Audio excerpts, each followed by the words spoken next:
Hello, hello.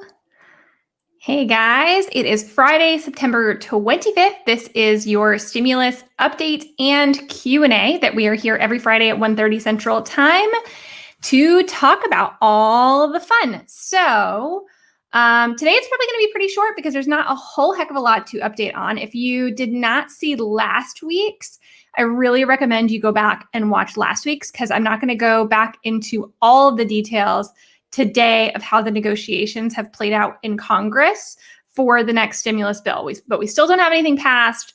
They're still in talks. There's discussions going on, but no huge updates today. So if you want to hear all the back and forth and where we've been and how we are where we are, go back and watch the one from, I guess it'd be September 18th, last Friday, and that will give you all of those details. So right now I'm going live on my YouTube channel, Jamie Troll. Make sure you subscribe. I am live in my Financial Literacy for Women Business Owners Facebook group. Make sure to go over and check that out as well if you're not a member, and on my Balanced CFO business page. Okay, so let me know what questions you guys have. Like I said, not a whole heck of a lot going on from that perspective with Congress. We are still not necessarily at a stalemate because at least conversations are starting to begin again. I agree. Caitlin, they do need to get it together a little bit at this point. It is one of those things. I think what's happening right now is the Democrats are putting together yet another bill that's expected to be around 2.4 trillion. So we've had multiple different versions of this bill. A lot of the things, though, it's really important to point out, a lot of the things that affect probably you guys who are business owners and self-employed people most directly are things that they roughly agree on for the most part. You know, not necessarily all the little details here and there. Those things still need to be worked out, but things like an extension of PPP, right? So allowing people to get a second PPP potentially if their business has been significantly impacted. Things like even the next stimulus check, which even though it wasn't in the Republicans' last bill, that previously was something that was, something they had a general agreement on.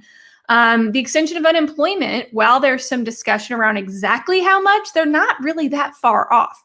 So it's interesting to see that it's really other things. It's really things like state and local funding. It's really things like various different things that they are still arguing over that they can't really find that common ground on.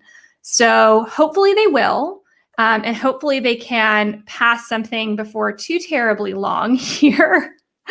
But I don't know how many weeks I can come here and just tell you guys no real major updates from that regard. Okay, I'm just going to take your questions and then we'll see however long this ends up being is how long it ends up being. So let's see. For EIDL, can I use it to pay an expense that I put on credit in February? So it gets a little bit hairy when you're talking about expenses that were before you had the loan. That said, and I think the best thing always to do is to call the SBA and ask when you have an issue like this. So if you put something on a credit card, you paid that credit card off once you got the loan. If those were expenses you normally would have been able to pay earlier but couldn't because of COVID, I'd say you have an argument. Now, it's not the credit card expense. So this is important, right? When it comes to, people ask me all the time, can I use EIDL to pay my credit cards? Well, really, you're not paying your credit cards with them from the eyes of the SBA. What you're paying with your EIDL is the expense that went on that credit card. So if you went and used that credit card to go buy, a bunch of machinery and equipment, then no, because those are fixed assets and those are not things that you can pay with the EIDL. If it was used for general working capital operating type costs that you need to have in your business, then generally, yes. Time frame, there's not a specific time frame, but if you feel comfortable and can say, you know what, this is working capital because I would have been able to pay these bills and normally had a habit of paying these bills previous to getting EIDL, and I couldn't because COVID hit and shut down my business, then I'd say you've probably got a pretty good argument there. Make sure you're using my EIDL tracker, jamietrell.com/EIDL tracker. And you can actually keep track of all the different expenses that you had and what they were for and what the reason is what the business reason of those expenses were. And then you can actually have that all in one place and tracked. And that helps you so that you don't have to, because remember, right, more than likely, will anybody ask? There's a good chance nobody will ask, right? I mean, maybe eventually. But if you are ever audited by the SBA, which is absolutely possible, and they say, show me what you spent this money on, you have something that you can produce to them to say, here's what I spent the money on, and here's what the description of that thing was. Just like being audited by the IRS, where you want to have all that documented, because if they come back 3 years from now and ask for stuff from 2020, you're going to look at them cross-eyed and say, like, I didn't keep any of that. And it's going to be really hard to then rethink about your rationale, into the future. So you definitely want to make sure that you're tracking any of those things and that you have that actually spelled out. The more documentation, just like with an IRS audit, the more documentation, the better off you're going to be. So if you just do all of those things and have no documentation, then that can be more questionable than if you actually have supporting things and an argument behind it. Okay. Let's see. So ask your questions, guys. This is the chance. So Caitlin says, do you recommend submitting our PPP forgiveness when the bank opens, or do you recommend waiting a little longer? Okay, I get this question a lot, and I should just link my Gusto article because I wrote an article for Gusto. I will share it when I get out of here, or if somebody's on here that has it and they can share it in the comments, then I'll put it up. But I wrote an article for Gusto that is all about the timing of when you apply for forgiveness for PPP, because it really does vary whether you want to wait or not. But I always have to remind people, you have 10 months from the end of your covered period, the end of your 24 or 8 weeks, if you decided to stay with the 8 weeks. You have 10 months. So that's almost a year from the end of that time frame. So, take that into account. You don't necessarily want to wait, right? Some of it is psychology of like just getting it over and done with. As of right now, though, from what I heard this week, so there have been several thousand, I can't remember, maybe it was 55,000. I might be making that number up, so don't quote me.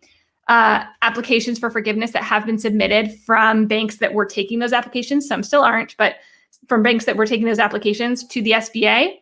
To my knowledge, and to the knowledge of what I've seen out there are exactly 0 people that have gotten forgiveness at this point. So I don't even think the SBA is looking at it. I think even the SBA is waiting to see if the new bill has blanket forgiveness, which again has pretty wide support for the idea of PPP blanket forgiveness under 150,000.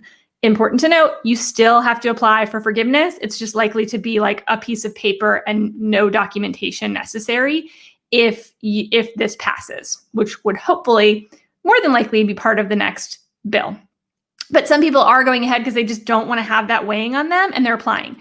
It gets a little bit more complicated, the timing of applying, if you have employees, specifically if you have employees and you need to lay off those employees or some of those employees. That is when the timing plays in, because in general, it usually behooves you to apply for forgiveness when you have when you're at your height of employees. That's usually the best thing to do. Not always. You don't always need to do that. Like I said, the article I wrote goes into some of the ins and outs, but it does get a little bit more complicated when you have employees as to when you want to apply for forgiveness. Now, if you have the same amount of employees you always did and you plan to keep that amount of employees, it probably doesn't really matter, right? But it's more just for those businesses that maybe brought employees back. Now that PPP money's gone, they still don't have the business. They need to lay those employees off again. The way the rules are written, if your bank is delaying allowing you to apply, that could actually be negative for those businesses that have to make decisions on employment ASAP. And but they will also want to make sure they qualify for safe harbor. So I have videos on that on YouTube as well. If you don't know what safe harbor is, I have a whole video on YouTube that explains safe harbor and how to get it, because I believe strongly that every single person should be able to get their PPP loan 100% forgiven, unless maybe your business went bankrupt or you just never brought any of your employees back and you just closed your business, in which case probably not. But if you used the money or attempted to use the money to the best of your ability and brought your employees back etc., you should be able to get full forgiveness. It's just a matter of knowing exactly what you need to do, and even timing your application in the right way. So I'll link that article too, because it does get a little complicated to get into the nitty-gritty. If you're self-employed, I'd probably still wait out I'd probably wait for blanket forgiveness. Just because then they're not going to make you sit there and do the silly thing that I think is the silliest thing in the entire world, which some banks, as I said they would, are asking for proof of payment to yourself, which I think is super dumb if you're a sole proprietor or a self-employed person. If you are, a Schedule C and you're being asked to prove that you paid yourself, I just have a lot of thoughts and would love to discuss the rationale behind these banks actually asking for that, because the SBA guidance does not say that you have to. Anyway, blanket forgiveness, likely no, but I have a big question mark on what happens with this, right? Because if they're just going to forgive the loans, I'm really curious if somehow this benefits the EIDL advanced situation. I don't think that it will, but I am curious if they're just going to say, okay, to simplify this thing, we're going to just forgive it and be done, rather than trying to recoup that EIDL advance back from people and having that amount turn into a loan. These banks do not want these loans. That's part of the reason they want to make forgiveness easy. They don't want a $2,000 loan on their books for 5 years. They don't want that. So could it affect it? Maybe. I haven't seen how that I think would come not necessarily from the legislation, although it may be. That may be something that they would include in the legislation. I'm just not sure if they have the forethought to really think about all of that. That may be something that potentially could come later from the Treasury, but I don't know. So we will have to wait and see on that. It's not impossible. I wouldn't say it's likely, but I think that's a really good question of okay, if they blanket forgive these loans, are they really going to remove, are they really going to subtract your EIDL advance from your forgiven amount, in which case you would end up with a small loan that no bank wants to service, right? So I don't know. Really good question. Okay. Let's see. Could there be changes to the application to those above 150K, do you think? I've held off even more. Maybe. I would not put it likely. I haven't really heard about that. So I think that those applications will stay the applications, the ones that are out there, because I haven't seen anything being tossed around about changing them. And I think to do so would be a pretty big ordeal at this point, especially considering some people have already applied and banks have already plumbed their entire systems in some cases to accept these applications, and they've created portals based on that application.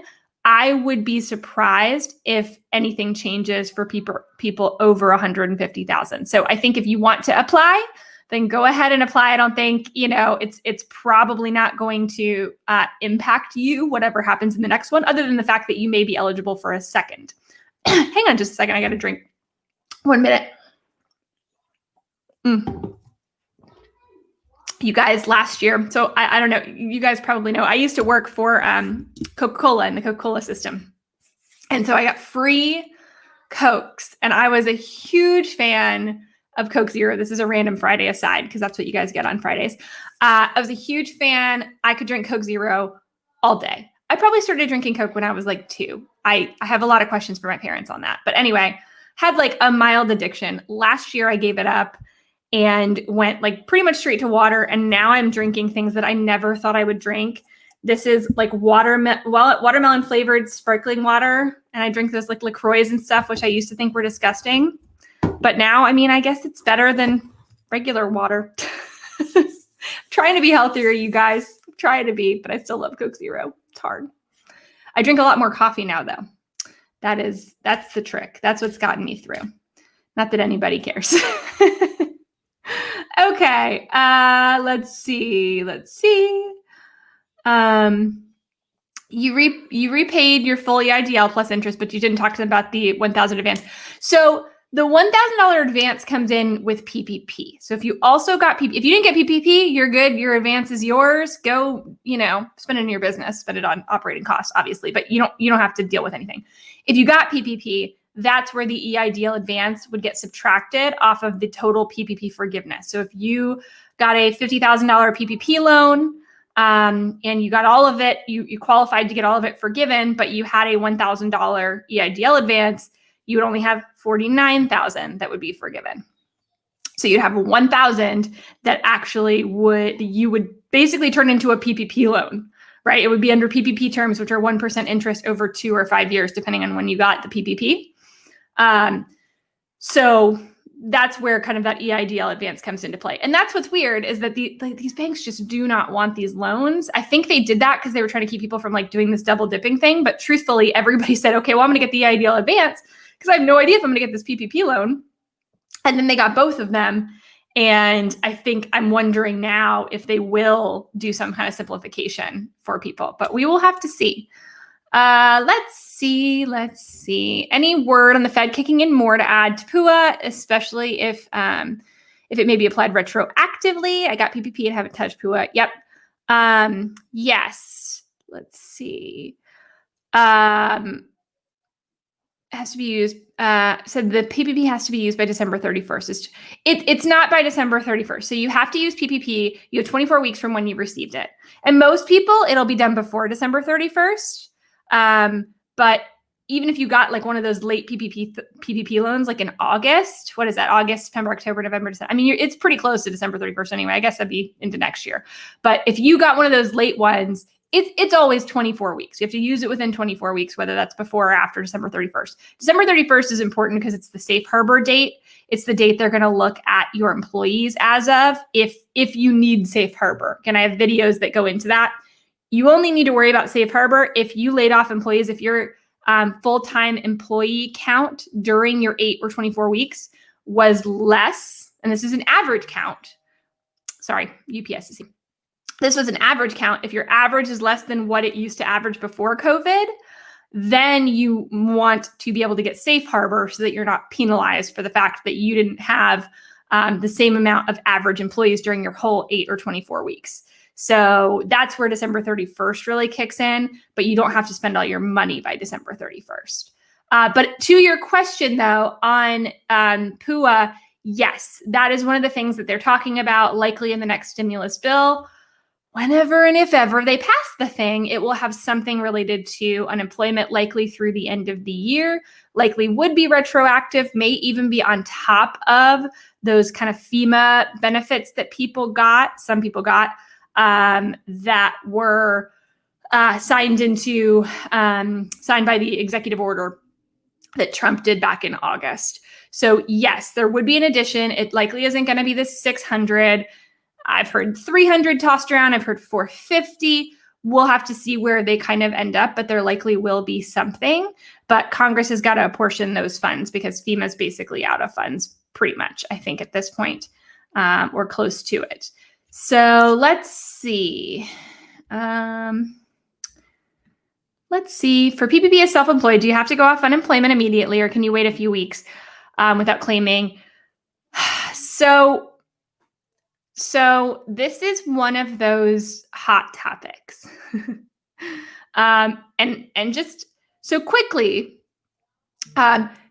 being on unemployment doesn't affect PPP forgiveness. It's not a question on the questionnaire, right? They're not going to say, okay, well, if you got unemployment, you can't get your PPP forgiven. However, getting PPP can impact your unemployment. That's where that comes in. And the states are a little bit different as to how they've interpreted this. Because remember, unemployment, even if you're getting PUA, it's administered by your state, right? It's being administered by the state. Even though it's federal money, it is being administered by the state that you're in. And each state is basically making the rules for how that's going to work. So in a lot of states, they actually ask you when you do your unemployment certification every week and say, yes, still unemployed, and maybe there's some work search requirements and probably a place for you to put in if you've made any income.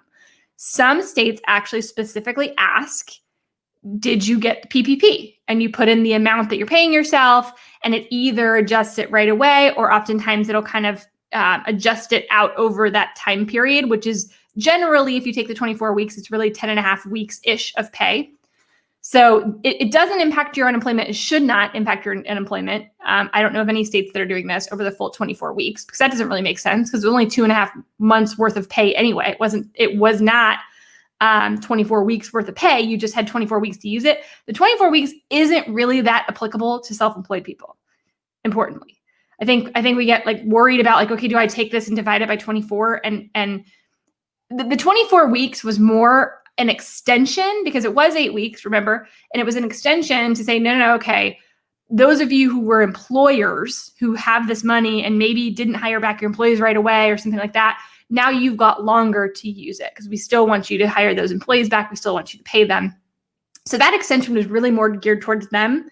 The impact it had on self-employed people is that it allowed you, instead of just using 8 weeks, which left a little bit of money on the table if you got the full 2.5 months worth of pay, right? Because 2.5 months is more than 8 weeks. Drives me, the week month thing drives me insane on this thing.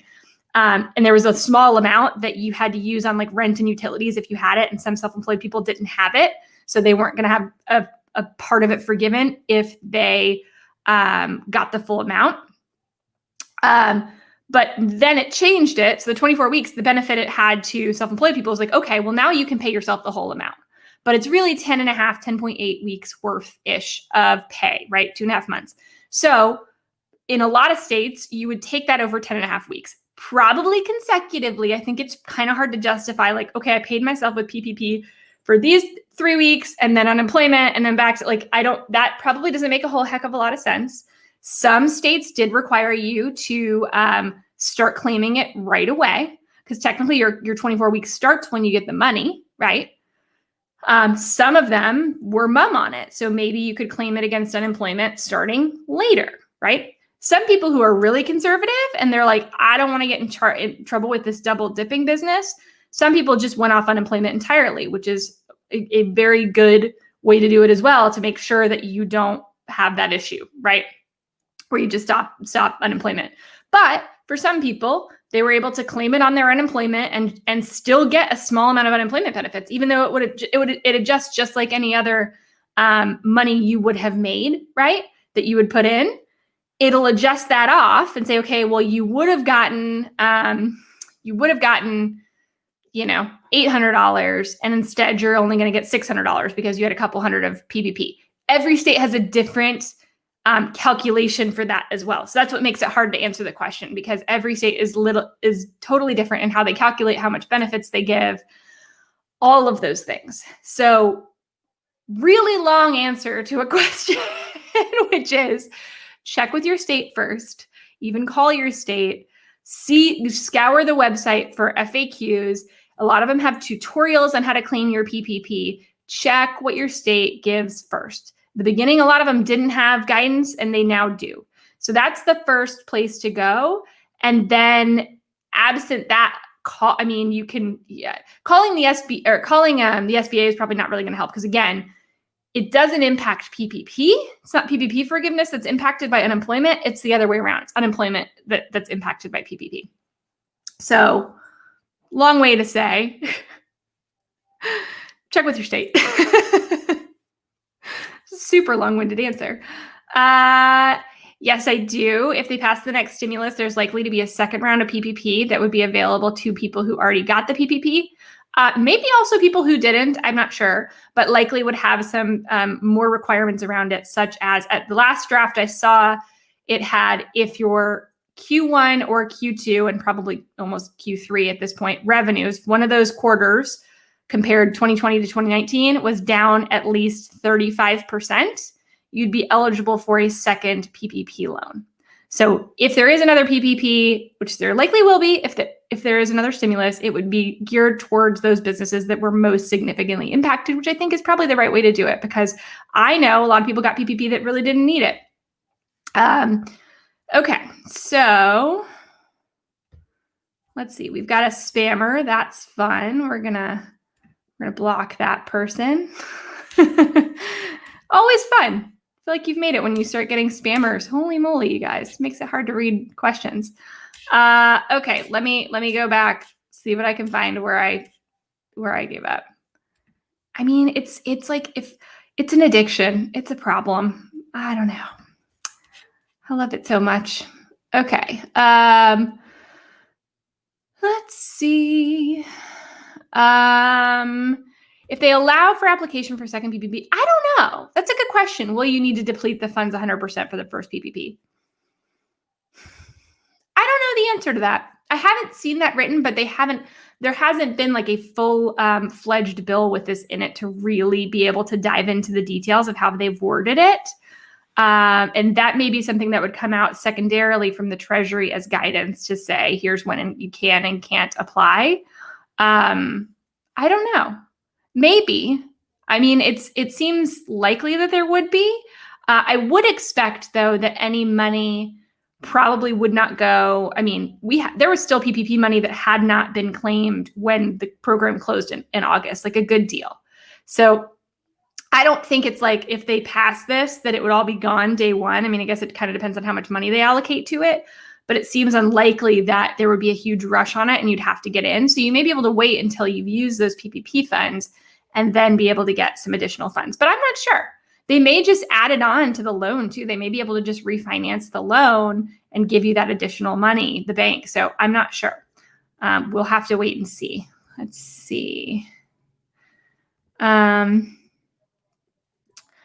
Yep. So Faye, I just answered that on my thoughts on a second PPP. There probably will be.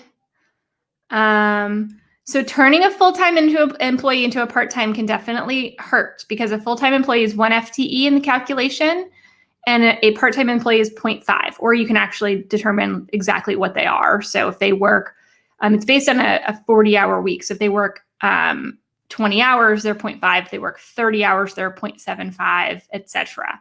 But it's an average over that time period. So yes, it can impact you negatively if you turn full-time employees into part-time employees because of the way the calculation works. Now, weirdly, because of the way they've given almost like this caveat in the calculation for PPP for FTE, if you have a part-time employee that you reduce the hours of, that probably won't impact you for PPP purposes, okay? Because you can take the alternative, which means that every part-time employee for the purpose of the FTE calculation is 0.5. So like I said, you can either come up with what it actually is, or you can just use 0.5. And so if a person did work 30 hours, now they work 10, they're still 0.5 in the calculation if you use that calculation. So it actually won't help you, especially if you haven't changed their hourly rate, right? So if they were making $17 an hour before and they're still making $17 an hour, just working less hours, but they're still part-time and they were before, that actually, by the way the calculation works, won't generally hurt you. Now make sure to use my PPP tracker to figure out and make sure to validate that fact. jamietrell.com/PPP tracker. That'll calculate all your FTE stuff for you. But yeah, you know, that's just something to keep in mind when you're doing kind of those FTE calculations. Let's see. Oh no, Judith, where were you? Where were you, Judith? Judith, you could have gotten PPP. Lots of self-employed people got PPP. You don't have to have employees to get PPP. So oh no, this makes me sad because this has been something that I've been like soapboxing about, which is for a while, which is a lot of self-employed people and independent contractors did not realize that they were eligible for PPP because it was called a payroll loan and they don't pay themselves payroll. You absolutely were. You would have been eligible based on your Schedule C. So go grab your 2019 tax return, Schedule C, line 31. Okay, that's your net profit in your business. That number divided by 12 times 2.5. That's how much of a PPP loan you could have gotten and had fully forgiven as payment to yourself. Now, I'm telling you this not to kind of shame you on it because this is a huge thing. Like this was something so many people missed at the beginning because the way that it was talked about. But if another PPP round comes out, I want you to look at the rules and see if you would be eligible and make sure you subscribe to this channel. Judith, if you're not over in my Financial Literacy for Women Business Owners Facebook group, I need you to come over there because I'll make sure to keep you updated on all of that stuff because you absolutely could have gotten a PPP loan, assuming you had a positive net profit from last year. Now, EIDL, the reason that EIDL isn't is because EIDL is the economic injury disaster loan. That's a loan that they have typically always given for tornadoes and hurricanes and floods and all of those things, right? So when you're in an impacted area, you can get a low interest, long-term loan. It's also there are no personal guarantees under 200K. There's no collateral under 25K. That's a loan you can't normally get. So yes, it's a loan, and it always was a loan, right? That's the paperwork you signed, was that it was going to be a loan. But it's a very preferential rate loan. Very preferential, from not just from the rate, the interest rate itself, but just the terms of the loan. They can't come take your car, right? They can't come repossess. They can't come, foreclose on your house. Like potentially with some other debt you could potentially get. So I actually think it's a really favorable loan. I think it's good that they put so much money towards it. But yes, for sure, I do not expect that EIDL will be forgiven outside of the advance. Let's see. I haven't seen much more specific on this, Jennifer, as far as beginning in 2020. I would ask your bank how they want you to determine the amount you can pay yourself. Because right now the application still says it's based on 2019. But my assumption is, like, if you got the loan based on 2020, you should be able to calculate your own owner pay based on 2020 as well. But you're going to need to talk to your bank about whether that's also their interpretation, because there's not much else. Okay. All right. Let's see. Aw, you're sweet. Thank you, Jula. Jula. I almost called you Julia. Jula. You are sweet. The EIDL is still open. The EIDL, as far as last time I checked, anyway, it was still open. You can still apply for the EIDL loan. The advance is gone. Will they have another advance? My guess is no. I think they're going to put more money towards the EIDL loans. I don't think they'll open the advance again, because I don't think that they need the advance anymore. Okay, so let's see. Bill pass or no pass before October. We'll have to see. We'll just have to wait and see. And same thing. I mean, there's a lot of wait and see, and the airlines are one of those that are very significantly impacted. No, you can't, buddy. Sorry, my son is trying to come in here. Go see daddy upstairs if you need something. Fridays. Oh, Lord. My son he's in first grade and he's doing online learning. So I'm sure he needs something printed. Okay. Let's see. Yep. Okay. I'm trying to get through the spammer. Okay, Julia says she's had to lower your employee's wage by 25%, and I'm nervous to bring them down to 50% wages before the PPP usage timeframe is over. If things get worse and I need to go to 50% wages, do you think that my PPP will not be forgiven? Okay. There's a lot here. So when you say that, does this mean you're reducing their actual salary or hourly wage, i.e. they normally are a $30,000 a year employee and you've taken them down to $20,000 a year and changed their salary, or they are a $17 an hour employee and you've taken them down to $13 an hour, right? So that's one piece. So there's a couple of different things. So that's one piece. That's the salary hourly wage reduction is what that's called. You want to keep your wages per person at least 75% of what they were previously on average. Otherwise, you can be dinged for forgiveness if it's during your 8 or 24 weeks that you reduce it. Alternatively, if you've reduced their wages by reducing their hours, then that's the FTE calculation that's going to be impacted, because basically you've gone from having, 10 FTEs to 7 FTEs, right? If you work it out. So those are kind of handled a little bit differently. Ultimately though, if you are able to, and this is the big question, right? If you are able to bring those back up by the time you apply for forgiveness or December 31st, whichever is later, okay, if you get back to old levels, fully old levels, that would be old exact FTE count, you're back to 100% of the FTEs you had previously on that payroll period that falls on over December 31st, or you have taken their salary and hourly wage back up to what it was, then you can get what's called safe harbor, and then you don't have to, then you're okay and you can do what you need to do during that time period. The question and the hard thing is that if that doesn't apply to you, it could impact you. Now, there is another part of safe harbor that's important. And if the reason that you can't bring your employees back to what they were during that time period is because either your business was under a mandatory shutdown, or you couldn't take the same, basically your business couldn't return to full capacity because of safety requirements, social distancing requirements. You're a restaurant and you had to space out tables, and you could only seat every third table or something like that based on requirements that exist either nationally or in your state, right? Then you can get safe harbor even if you don't get your employee count back up. But you need to be able to document the fact that it was because of those safety requirements or because you were under a mandated shutdown during your PPP forgiveness time period that happened. So I don't know what applies to your business. Hopefully something sparked that you could grab onto one of those exceptions, because you want to be able to grab onto one of those safe harbor exceptions and say, okay, I'm good. Okay, so go check out my video. I think you said you did, but go check out my video on safe harbor that is out there, and it walks through a lot of this. Okay, let's see.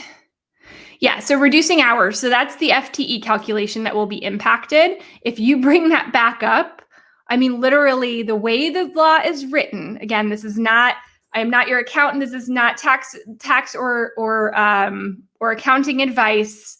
Right? I have to disclaim all of this, you guys, right? I don't know your personal situation to be able to give advice, but in a lot of cases, as long as you hire back to your old hours, roughly, like your old FTE count, doesn't have to be exact same hours, just the same FTE count. So if they were full-time employees, they're full-time employees again. If they were part-time, they're part-time, fine. Then that FTE count comes out as of December 3rd or when you apply for forgiveness, as long as that time period, like literally that pay period that falls over those dates, you should be able to kind of waive that FTE reduction issue on your application.